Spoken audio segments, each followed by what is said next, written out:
Praise the Lord. ரொம்ப முக்கியமான ஒரு விஷயத்தை குறித்து இன்னைக்கு நம்ம பார்க்க போகிறோம். அதாவது லென்த் டேஸில் அண்டு வந்து பார்த்திங்கன்னா குட் ஃப்ரைடே அன்னைக்கு 7 வார்த்தைகள் இயேசுவானவர் சிலுவையில் மொழிந்த 7 வார்த்தைகளை குறித்து நம்ம வந்து சபைகளில் எப்போவுமே வருஷந்தோறும் நம்ம தியானிப்போம் இல்லையா. அதில் 5வது வார்த்தையாக பார்த்தீங்கன்னா இயேசுவானவர் நான் தாகமாக இருக்கிறேன் அப்படின்னு சொன்னார். அதாவது யோவான் 19வது அதிகாரம் 28வது வசனத்தில் எனக்கு தாகமா இருக்கிறது, ஐ தர்ஸ்ட் ஆர் ஐ ஆம் தர்ஸ்டி அப்படின்ற அந்த வார்த்தையை ஒவ்வொரு மொழிபெயர்ப்புகளையும் ஒவ்வொரு மாதிரி இருக்கும். பட் ஆனால் அதோட அர்த்தம் என்ன அப்படின்னா நான் தாகமா இருக்கேன் அப்படின்னு சொல்லிட்டு. இது நீங்க வித்தியாசமான நிறைய மெசேஜஸ்ல நிறைய பேர் டிஃப்ரெண்டான ஆங்கிள் இருந்து நீங்க கொடுத்து பார்த்துருப்பீங்க. இதை வந்து நம்ம ஏன் வித்தியாசமா இதை ஆண்டவர் ஒரு ஒரு புதிய வெளிப்பாடோட எனக்கு தேவன் பேசினது தான் இன்னைக்கு நம்ம என்ன பண்ண போறோம், தியானிக்க போறோம். பட் ஆழ்ந்த அர்த்தம் நிறைந்தது. ஏன் அப்படின்னா இதை வந்து வருஷக்கணக்கில் இதை பற்றி நம்ம எக்ஸ்பிளைன் பண்ணலாம். ஏன்னா அந்த அளவுக்கு ரொம்ப ரொம்ப டீப்பான ஒரு சத்தியம் இதில் அடங்கி இருக்குது. நான் தாகமாக இருக்கிறேன் அப்படிங்கிறது ஒரு 2 வார்த்தைகள் ஆண்டவர் வந்து அதை ஒரு சென்டென்ஸில் பேசியிருக்கிறாரு. பட் ஆனால் அதோட அர்த்தங்களை ஆண்டவர் நமக்கு வந்து புதிய வெளிப்பாடுகளோட நிறைய தேவ மனிதர்களோட இது வரைக்கும் ஆண்டவர் பேசியிருக்கிறாரு. ஆனால் அந்த முழு வேதாகமுமே இதில் அடங்கிருச்சு. பழைய ஏற்பாட்டில் அந்த படைப்பில் ஆரம்பிச்சு வெளிப்படுத்தின விசேஷம் வரைக்கும் இருக்கக்கூடிய முழு சத்தியமும் இந்த 2 வார்த்தைகளுக்குள்ள அடங்கிருச்சு.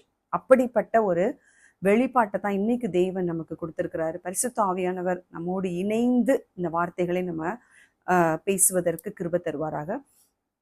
இப்ப பாத்தீங்கன்னா இந்த தாகமா இருக்கிறேன் அப்படிங்கிறத நம்ம பொதுவாகவே நம்ம எப்படிலாம் வந்து இதை நம்ம பார்ப்போம் அப்படின்னா, அவர் ஒரு மனிதனாக 100% இயேசு கிறிஸ்து இந்த உலகத்துல வாழ்ந்த பொழுது மனிதனாக இருந்தார்.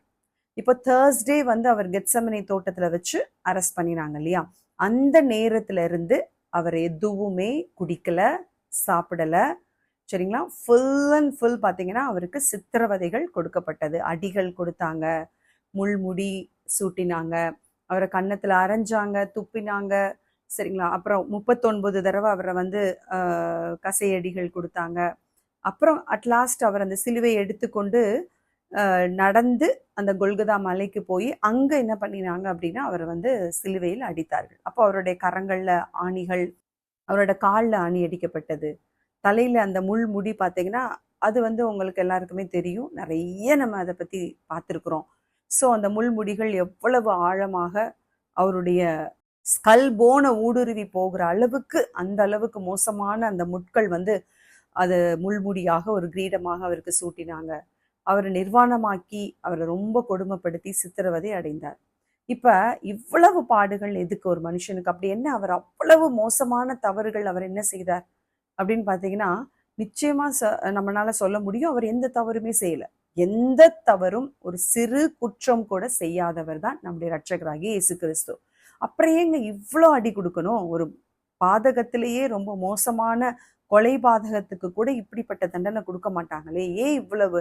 அவருக்கு பக்கத்துல 2 திருடர்கள் வந்து சிலுவையில் அறையப்பட்டிருந்தாங்க, அவங்களுக்கு கூட இவ்வளவு கொடூரமான தண்டனை இல்லையே, ஏன் இவருக்கு மட்டும் இப்படி அப்படின்னா, அது வந்து நம்முடைய எல்லாருடைய உள்ளத்திற்குள்ளும் இருக்கக்கூடிய மிகப்பெரிய கேள்வி. இப்ப இயேசுவை அறியாத ஜனங்கள் இருப்பாங்க இல்லையா, அவங்களுக்கு என்ன தோணும்? அவர் என்ன தப்பு செஞ்சாருன்னு இவ்வளோ கொடூரமா கொலை செய்தார்கள் அப்படின்னா, ஒரே ஒரு விஷயம்தான், இயேசுவானவர் முழுமையாக தன்னை அர்ப்பணித்து விட்டார். மனு குலத்தை மீட்டெடுப்பதற்காக தன்னை முழுவதுமாக அர்ப்பணித்து விட்டார். 2வது, பிதாவாகிய தேவன் முற்றிலுமாக அவரை கைவிட்டு விட்டார். ரொம்ப முக்கியமான விஷயமே அதுதான், முழுவதுமாக கைவிட்டு விட்டார். இப்போ நமக்கெல்லாம் நம்ம தப்பு செய்கிறோம், பட் ஸ்டில் ஆண்டவர் நம்ம கூட இருக்கிறதுனால தான் நம்ம என்ன பண்ணுறோம், இயேசுவானவர் நமக்குள்ளே இருக்கிறதுனால தான் நம்ம உடனே அந்த பாவத்திலிருந்து மன்னிப்பு கேட்டு மீட்படைந்து ஒப்புரவாகி தண்டனையிலிருந்து தப்பிச்சுக்கிறோம்.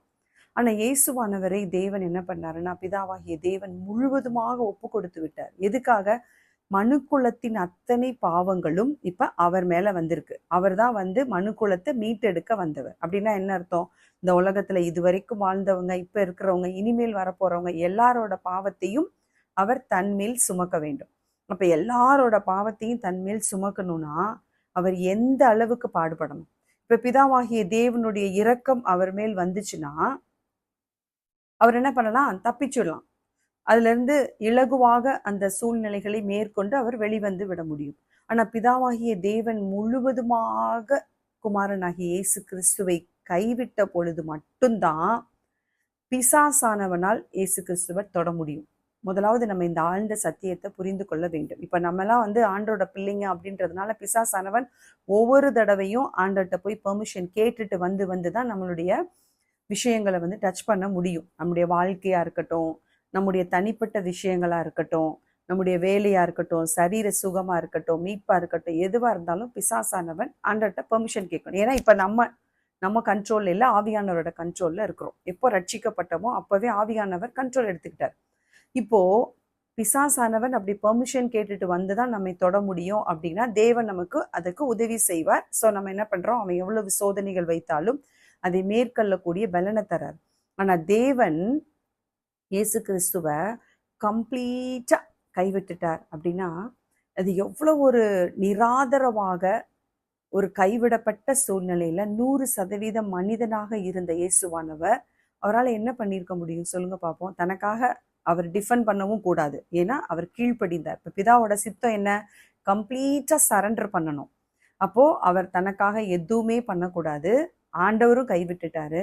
அப்ப பிசாசானவன் எந்த அளவுக்கு இயேசு கிறிஸ்துவானவரை அவனால சித்திரவதைப்படுத்தி இருக்க முடியும் அப்படிங்கிறது தான் அந்த உச்சகட்டம் தான் சிலுவையில் அவர் அனுபவித்த அத்தனை பாடுகளும். இந்த பாடுகள் யாருக்காக, நமக்காக. அப்ப உலகத்தின் மேல் தேவன், பிதாவாகிய தேவனுடைய கோபம், உக்கிர கோபம், இல்லை என்றால் கோபாக்கினை, நம்ம எல்லாருடைய பாவத்தின் உக்கிர கோபாக்கினை இருக்குது இல்லையா, அதை பிதாவாகிய தேவன் குமாரனாகிய இயேசு கிறிஸ்துவின் மேல் வைத்தார். ஏன்னா அப்பதான் அது நீதியாக எண்ணப்படும். அப்படி அத்தனை பேரோட பாவத்தையும் இயேசு கிறிஸ்துவானவர் சுமந்தால் மாத்திரம்தான் அவர் மேல் அந்த பாவம் சுமத்தப்பட்டு அவர் நமக்கு மீட்பை தர முடியும். அப்ப அது நீதி நிறைவேற வேண்டும், அந்த நியாயம் நிறைவேற வேண்டும் என்றால் இயேசுவானவர் எதுவுமே பேசக்கூடாது, எதுவுமே தனக்காக டிஃபெண்ட் பண்ணிக்க கூடாது. அப்படின்னும் பொழுது அவர் தன்னுடைய உணர்வுகளை வெளிப்படுத்தினார். நான் தாகமா இருக்கிறேன்.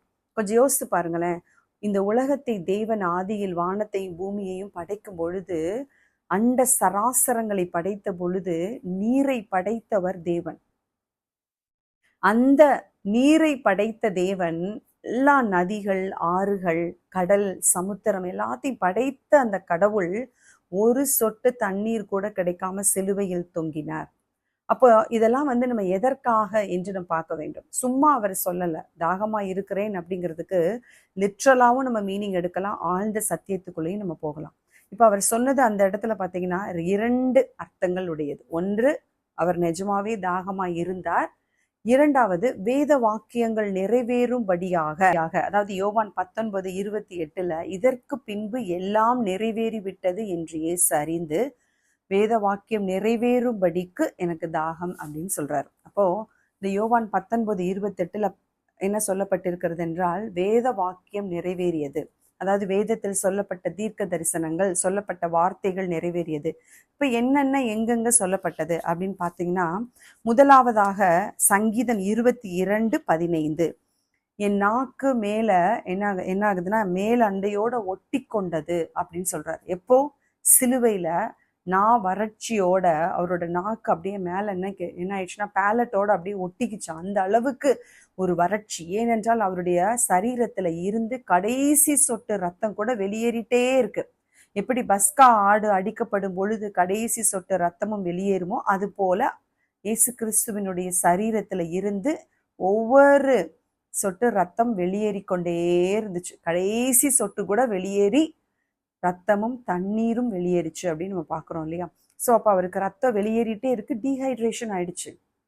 நமக்கு ஒரு கொஞ்ச நேரம் தண்ணி குடிக்கல, ஒரு 4 மணி நேரம் நம்ம தண்ணி குடிக்கல சம்மர்லனாலே நமக்கு டீஹைட்ரேஷன் ஆயிடுது இல்லையா. அப்போ அவர் ஒரு நாள் முழுவதுமாக முதல் நாள்ல இருந்து அடுத்த நாள் மதியம் 3 மணி வரைக்கும் அவருக்கு தண்ணீரே இல்லை அப்படின்னும் பொழுது என்ன ஆகும் அப்படின்னா, எவ்வளவு டீஹைட்ரேஷன் இருக்கும். பிளட்டும் சேர்ந்து போயிட்டு இருக்குது வெளியில. அப்போ எவ்வளவு டீஹைட்ரேஷன் இருக்கும். வேத வாக்கியம் நிறைவேறுகிறது. அடுத்தது பாத்தீங்கன்னா சங்கீதம் 69:21 என் தாகத்திற்கு புளிப்பான பானம் கொடுத்தார்கள். அதாவது கசப்பான திராட்சை ரசம் அது காடியில கலந்து கொடுத்தாங்க இல்லையா. சோ அப்ப அத சொல்றாரு ஆண்டவர், சங்கீதம் 69:21 அந்த வசனம் நிறைவேறும்படியாக ஆண்டவர் என்ன பண்றாருன்னா, அந்த கசப்பான காடியை அவங்க கொடுத்தாங்க, இயேசு கிறிஸ்துவுக்கு குடிக்கிறதுக்கு கொடுத்தாங்க. ஏன் அப்படின்னா, ஒண்ணு வந்து வலி தீர்றதுக்காக, அதை வந்து அவர் வேண்டான்னு சொல்லிட்டாரு. சரிங்களா? வெள்ளை போலம் கலந்த திராட்சை ரசம் ஒண்ணு, இரண்டாவது வந்து காடியே கொடுத்தாங்க, வினிகர் கலந்தது. ஒண்ணு வந்து வலி நீங்கிறதுக்காக சிலுவையில தொங்குற எல்லாருக்குமே கொடுக்கறதுதான். ஏன் அப்படின்னா கொஞ்சம் வலி தெரியாம இருக்கும், அதை ஆண்டவர் வேணான்னு சொல்லிட்டாரு. அடுத்தது கடற்காளான் அப்படின்னு சொல்லுவாங்க இல்லையா, அதை வந்து என்ன பண்ணாங்கன்னா காடியில கலந்து கொடுத்தாங்க. அது ரொம்ப கசப்பா இருக்கும், அதை அவர் குடிச்சிட்டு அதை வேண்டான்னு சொல்றாரு. சரிங்களா? சோ அப்ப இந்த தீர்க்க தரிசனமும் அவருக்கு நிறைவேறியது. அடுத்தது யோவான் 4:13-14 வரைக்கும் ஆண்டவர் சொல்லியிருப்பாரு, இந்த தண்ணீரை குடிக்கிறவனுக்கு மீண்டும் தாகம் எடுக்கும் அப்படின்னு சொல்றாரு. எதை? இந்த கிணத்து தண்ணீரை குடிச்சவனுக்கு மீண்டும் தாகம் எடுக்கும். வரும் பொழுது நான் கொடுக்கக்கூடிய ஜீவ தண்ணீரை குடிச்சா அதுல என்றைக்குமே தாகம் எடுக்காது அப்படின்னு சொல்லிட்டு ஆண்டவர் என்ன பண்ணாரு, அந்த ஜஸ்ட் அவர் சிலுவைக்கு போறதுக்கு கொஞ்ச நாளைக்கு முன்னாடி தான் அதை வந்து பேசியிருப்பாரு. ஸோ அந்த வார்த்தையும் அங்க நிறைவேறுது.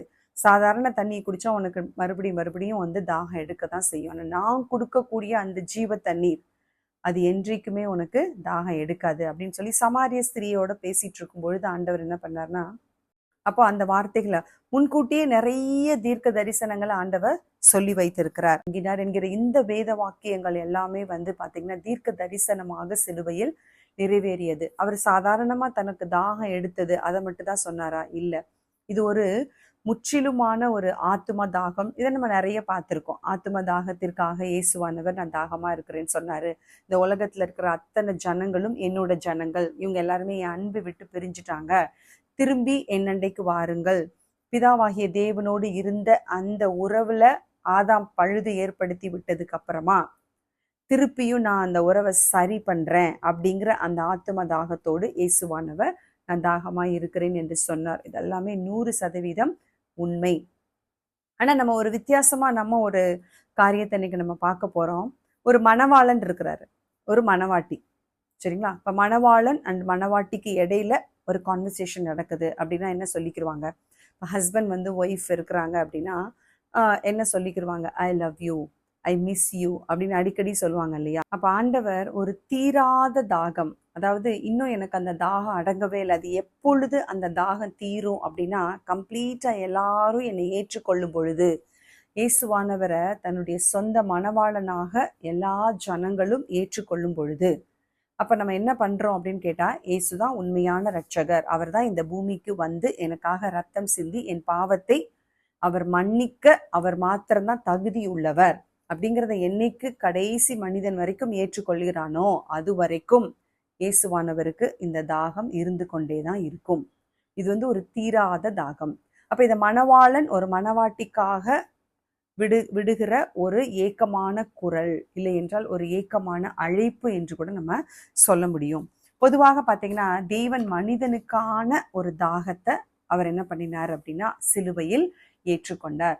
மனிதர்கள் எல்லாருக்குமே இருக்கணும். எப்படி இருக்கணும்? எனக்கு வந்து தெய்வம் வேண்டும் அப்படிங்கிற ஒரு தாகம் வேண்டும். ஏன்னா நான் இந்த பாவத்துல இருக்கேன், நான் வந்து ஒரு அழிவுக்குள்ள இருக்கேன், இதுல இருந்து எனக்கு விடுதலை வேண்டும் அப்படிங்கிற ஒரு எண்ணம் எப்ப மனுஷனுக்கு வருதோ அப்பதான் அவன் கடவுளை தேடவே ஆரம்பிப்பான். அந்த தேடுதல் இருக்கும் வரைக்கும் அவன் கடவுளை தேடிக்கிட்டே தான் இருப்பான். சரிங்களா? எனக்குள்ள வந்து ஒரு தாகம் இருக்கு அப்படின்னா அந்த தாகம் இருக்கிற வரைக்கும் நான் கடவுளை தேடுவேன். எனக்கு ஆண்டவர் தேவையில்லை, எனக்கு கடவுள் தேவையில்லை, நான் மனம் போன போக்குல நான் வாழலாம் அப்படின்னு நினைக்கிற ஒரு மனிதனுக்கு அந்த தாகம் இருக்காது. ஆனா நான் பாவத்துல இருந்து விடுபடணும், எனக்கு ஒரு விமோச்சனம் வேணும், நான் பரலோகத்தை சென்று அடையணும் அப்படிங்கிற ஒரு விருப்பம் இருக்கக்கூடிய மனிதனுக்கு மட்டும்தான் தேவனை தேடணும்னு தோணும். ஆனா அப்படி விருப்பம் இருக்கக்கூடிய மனுஷங்க கூட எல்லா நேரத்திலையும் தேவனை தேட மாட்டாங்க. அப்ப நாம தேடாத பொழுது கூட தேவன் நம்மை தேடினார். அதுதான் உண்மையான ஒரு அன்பு. ஒரு மனுஷன் வந்து என்ன பண்றான் அப்படின்னா, நான் விடுதலை அடையணும் அப்படிங்கிற ஆசை இருக்கு, எண்ணம் இருக்கு. ஆனா நம்ம தேவனை எந்த அளவுக்கு தேடுறோம் அப்படின்னா, பரலோகம் சென்றடைய வேண்டும் கடைசியில அப்படிங்கிற அந்த நோக்கம் இருந்தாலும் கூட நம்மளால முழுமையா தேட முடியாது. அப்ப தேவன் முதலாவது நம்ம தேடி இருக்கிறாரு சிலுவையில. அதனாலதான் நாம் எல்லாருமே இன்னைக்கு அவருடைய பிள்ளைகளாக அவரை ஏற்றுக்கொண்டு நீதிமான்களாக வாழ்ந்து கொண்டு இருக்கிறோம். லூக்கா 19வது அதிகாரம் 10வது வசனத்துல இழந்ததை தேடி ரட்சிக்க மனுஷகுமாரன் வந்தார். பாருங்களேன், எங்க இழந்தாரு? என்னத்தை இழந்தாரு? அந்த ஏதேன் தோட்டத்துல வைத்து ஆதாம் ஏவாளும் பாவம் செய்த போது தேவனோட உறவை இழந்தாங்க இல்லையா, அந்த உறவை சரிப்படுத்தும்படியாக அந்த மனிதர்களை தேடி இயேசுவானவர் இந்த பூமிக்கு வந்தார். இழந்ததை தேடி ரட்சிக்க. ஸோ மனிதன் தேவனோடு இருந்த உறவை பழுதாக்கி அவன் தேவனை விட்டு வெளியேறி அதாவது அந்த ஏதேன் தோட்டத்தை விட்டு வெளியேறி அது வரைக்கும் முகமுகமா தேவனை பார்த்து கொண்டிருந்தார்கள், பேசி கொண்டிருந்தாங்க. அப்படிப்பட்டவங்க அதுக்கப்புறம் அந்த மகிமையை விட்டு பின்னடைவாகி வெளியே வந்து இந்த பூமியில இன்னும் அதிகமா பாவம் வந்துச்சு. நிறைய தடவை தேவனை கோபப்படுத்தி அழிவுக்குள்ளாக மனிதர்கள் சென்றார்கள். இப்பவும் அது நடந்து கொண்டுதான் இருக்குது. அப்ப அந்த மனிதர்களை தேடி இயேசுவானவர் தன்னுடைய தெய்வம் என்கிற ஸ்தானத்தை விட்டு பூமிக்கு வந்து அவர்களை தேடி ரட்சிக்க இந்த பூமிக்கு வந்தார். சோ அந்த தாகத்தையும் அந்த இயேசுவானவர் சிலுவையில் சொன்னார். நான் தேடி வந்தேன், உன்னை தேடி நான் வந்தேன், பட் ஸ்டில் நீ இன்னும் என்ன நீ பார்க்கல, என்னை நோக்கி வா, எனக்கு உன்னை குறித்த தாகம் இருக்குது, நீ என்கிட்ட வரணும், எல்லா மனிதர்களும் என்கிட்ட வந்து இந்த நித்திய நரகத்துல இருந்து தப்பித்து கொள்ளணும், மரணத்துக்கு அப்புறமா ஒரு வாழ்க்கை இருக்குது, அதுதான் நரகம் பரலோகம். இயேசுவுக்கான பிள்ளையாய் நீ வாழும் பொழுது மட்டும்தான் பரலோகம் சென்றடைய முடியும். இயேசுவானவர் இல்லாம பரலோகம் கிடையாது. இயேசுவானவர் இருக்கும் பொழுது நரகத்துக்கு தப்பித்து கொண்டு பரலோகத்தை சென்றடையலாம். அப்போ வந்துரு அப்படின்னு சொல்லி அவர் இன்றைக்கும் அறைகோவல் விட்டு கொண்டிருக்கிறார். சிலுவையில் தாகமா இருக்கிறேன்னு சொன்னது இன்னைக்கும் அந்த வார்த்தை பிரசன்ட்லயும் என்ன பண்ணுது, அது உயிரோட்டம் உள்ளதாக நம்மை அழைக்கிறது. அப்ப இழந்ததை ரட்சிக்க அவர் தேடி வந்தாரு. இது அவருடைய அறைகூவல். நம்ம எல்லாருமே அதை ஏற்றுக்கொண்டு நம்பி விசுவாசித்து அந்த சத்தத்துக்கு நம்ம செவி கொடுக்க வேண்டும். அவ்வளவுதான். சோ அப்ப சிலுவையில இது ஒரு காதல் மொழி அப்படின்னு நம்ம சொல்லலாம். லவ் லாங்குவேஜ் பொதுவாகவே சொல்லுவாங்க இல்லையா, ஒவ்வொருத்தருக்கும் ஒரு ஒரு லவ் லாங்குவேஜ் இருக்கும் இல்லையா, அது மாதிரி இயேசுவானவரோட லவ் லாங்குவேஜ் என்னது அப்படின்னா, நான் தாகமா இருக்கிறேன் உனக்காக. ஒவ்வொரு மனுஷனையும் பார்த்து சொல்றாரு, பிரியமானவனே பிரியமானவளே நீ என் பிள்ளை, உன்னை என்னுடைய ரத்தத்தை கொண்டு விலைக்கிரயமாக கொண்டு நான் உன்னை ரட்சித்து கொண்டேன், வாங்க உனக்கு இலவசமா நான் தாரேன் அந்த அன்பை, நீ எதுவுமே செய்ய வேண்டாம், எந்த பரிகாரமும் செய்ய வேண்டாம், என்னை ஏற்றுக்கொண்டு விசுவாசித்து என் பிள்ளையா மாறு, so that அந்த ஹெல்லுக்கு நீ தப்புவிக்கப்படுவாய், நித்திய நரகத்தின் தண்டனைக்கு நீ தப்புவிக்கப்படுவாய் அப்படிங்கிற ஒரு அறைகூவல். It's a longing of God. அது அவர் எதற்காக ஏங்குகிறார்? நம்முடைய அன்புக்காக. நம்ம அவருக்கு பதில் கொடுக்க வேண்டும், நம்ம மறு உத்தரவு கொடுக்க வேண்டும் அந்த சத்தத்துக்கு அப்படிங்கிற ஒரு ஏக்கமான அறைகூவல். எந்த நேரத்துல இப்படி ஒரு அறைகூவல் விடுகிறார் இயேசுவானவர்? பிதாவானவர் தன் முகத்தை முழுவதுமாக குமாரனுக்கு மறைத்து விட்டார், ஆக்கினைக்கு தண்டனைக்கு ஒப்பு கொடுத்து விட்டார். அவர் மேல அந்த நியாய தீர்ப்பு வந்து அந்த நியாய தீர்ப்பு நடந்துகிட்டு இருக்கு சிலுவையில. அந்த நேரத்துல லவ் லாங்குவேஜ் வருமா? நிச்சயமா நான் சொல்றேன். அந்த நேரம் பார்த்து இயேசுவானவர் சொல்றாரு நம்ம கிட்ட, நான் தாகமா இருக்கிறேன், உனக்காக உன் அன்புக்காக வந்துரு என்கிட்ட. இன்றைக்கு இந்த லாங்குவேஜுக்கு ரெசிப்ரோகேட் பண்ணணும் நம்ம அப்படின்னா நம்ம என்ன செய்யணும்? அப்பா நான் உங்ககிட்ட வரேன், நான் என்னுடைய ஆத்துமாவை உங்க கையில கொடுக்குறேன், நீங்க இனி என்னுடைய அப்பா, நான் உங்க பிள்ளை அப்படிங்கிற அந்த உறவுக்குள்ள வரும் பொழுது மட்டும்தான் நம்ம அவருக்கு அவரோட ஆக்ஷனுக்கு நம்ம ரியாக்ட் பண்றோம் அப்படின்னு அர்த்தம். அப்ப சிலுவையில் அவர் கூப்பிட்ட அந்த குரலுக்கு யாரெல்லாம் செவி கொடுக்குறாங்களோ அவங்க எல்லாருமே அவருடைய பிள்ளைகளாகி மணவாட்டி என்கிற அந்தஸ்தை பெற்று மணவாளனோடு எப்பொழுதும் யுக யுகமாக பரலோகத்தில் வசிக்கக்கூடிய அந்த தகுதியை நாம் அடைந்து விடுகிறோம். அவரை ஏற்றுக்கொண்டு விட்டதுக்கு அப்புறம் கூட பல நேரங்கள்ல நம்ம பின்மாற்றம் அடைந்து போனாலும் கூட ஆண்டவர் என்ன பண்றாரு அப்படின்னா, பரவாயில்ல திருப்பி வா, என்னோட சேர்ந்து கொள், மணவாளனாக நான் ஏங்குறேன், நீ வந்து என்னுடைய அன்புக்குள்ள வா, நான் சேர்த்துக்கிறேன்னு சொல்றேன். எத்தனை பேரால முடியும் சொல்லுங்க? ஒரு மணவாளன் தன்னோட மணவாட்டி கெட்டு போயிட்டாங்க, சோரம் போயிட்டாங்கன்னு சொன்னா எத்தனை பேரால திரும்ப ஏற்றுக்கொள்ள முடியும்? இருக்காங்க, சில பேர் வேணா இருப்பாங்க. ஆனா மறுபடியும் மறுபடியும் சோரம் போன ஒரு ஸ்திரீயை ஏற்றுக்கொள்வது போல மறுபடியும் தேவனுடைய அன்பை நாம் என்ன பண்றோம் அப்படின்னா, விட்டு விலகி விலகி விலகி போன நாட்களிலும் கூட நமக்காக கரங்களை விரித்து மணவாட்டியே என்னோடு கூட வா என்று அழைக்கிற தேவனாக தான் இருக்கிறாரு. எது வரைக்கும் அழைப்பார்? அவர் மீண்டும் வருகிற வரைக்கும் தான். அவர் மீண்டும் ஒன்ஸ் வந்தாச்சு அப்படின்னா இரண்டாவது வருகையில நம்ம அந்த அழைப்பை இழந்துட்டோம் அப்படின்னா நிச்சயமா சொல்றேன், பரிதபிக்கப்பட்டவர்களாக மாறிவிடுவோம். இப்பொழுது அவர் நம்மை அழிக்கிறவராக இருக்கிறார். அவருடைய அன்புக்குள்ள நம்ம வந்துடணும். அப்பதான் அவருடைய தாகத்திற்கு ஒரு நியாயம் கிடைக்கும். அவர் நமக்காக ஏங்கி சிலுவையில தாகத்தோடு தாகமா இருக்கிறேன்னு சொன்னார் இல்லையா? ஒவ்வொரு சிங்கிள் பர்சன், எவ்ரி சிங்கிள் பர்சனுக்காக தான் அவர் அந்த அறைகூவல் விடுறாரு, எல்லாருக்காக. அப்ப அவரிடம் வந்தவங்க எல்லாருமே ரட்சிக்கப்பட்டுட்டாங்க, மீட்டு கொள்ளப்பட்டாங்க, பாவத்திலிருந்து, நரகத்திலிருந்து, தண்டனையிலிருந்து காப்பாற்றப்பட்டு விட்டார்கள். ஆகவே மணவாளனாகிய இயேசு கிறிஸ்து மணவாட்டியாகிய நம்முடைய ஒவ்வொருவருடைய ஆத்துமாக்காக ஒரு அறைகூவல் விடுகிறார். இன்றே அந்த நாள், ரட்சணிய நாள். இனி நமக்கு நேரமும் இல்லை, நாளும் இல்லை, எப்பொழுது அவருடைய வருகை இருக்கும் என்று யாருக்கும் தெரியாது. ஆகவே நம்ம எல்லாரும் தயாராக இருக்க வேண்டும். அந்த சத்தத்திற்கு நாம் செவி கொடுத்து அவருடைய தாகத்தை நோக்கி, ஆண்டவரே நான் உங்க பக்கத்துல வந்துட்டேன், இனி நீங்க நானு அப்பா பிள்ளை, மணவாட்டி ஆகிய சபையானது மணவாளனுடன் ஒன்றிணைய வேண்டும் அப்படின்னு அவர் நினைக்கிறாரு. எல்லாருமே அவருக்கு மணவாட்டிகள் ஆக வேண்டும் என்பதுதான் அவருடைய ஆசை. அந்த அன்பு மொழிக்கு நாம் இன்றைக்கே உத்தரவாதம் செலுத்தி அவரோடு இணைந்து கொள்ளக்கூடிய ஒரு முடிவெடுப்போம். ஏன்னா இன்னும் காலம் இல்லை. அன்பான கேட்டுக்கொண்டு இருக்கக்கூடிய எனக்கு அன்பான தேவ ஜனங்களே, உங்கள் ஒவ்வொருவரையும் இயேசுவானவர் அழைக்கிறார். நீங்க யாரா வேணாலும் இருக்கலாம்.